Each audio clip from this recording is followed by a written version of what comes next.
Sebuah video memperlihatkan dua pria terlibat cekcok hebat di halaman rumah warga di Kecamatan Palaka, Kabupaten Bone, viral di media sosial. Dalam video tersebut, salah satu pria tampak marah sambil memegang senjata tajam yang terhunus.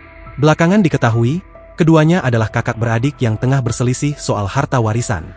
Dalam video yang beredar luas di media sosial, tampak warga berusaha menenangkan pelaku yang masih memegang sajam, sementara korban menjauh dengan wajah tegang. Dari informasi yang dihimpun, tribuntimur.com, Selasa, 4 November 2025, peristiwa itu terjadi pada Senin, 3 November 2025, kemarin sekitar pukul 9.30 waktu Indonesia Tengah. Korban bernama Arsyad, 45, warga Kelurahan Macanang, Kecamatan Tanete Riatang Barat, Bone.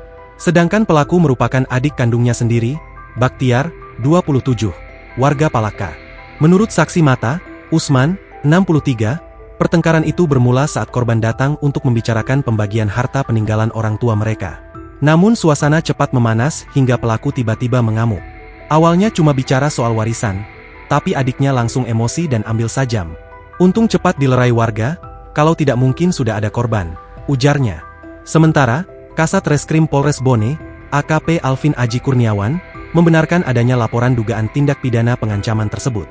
Benar, kami telah menerima laporan dari korban. Dugaan pengancaman menggunakan senjata tajam, akuinya.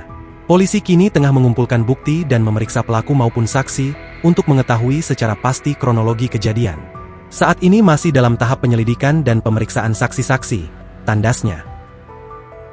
Download Tribun X sekarang, menghadirkan lokal menjadi Indonesia.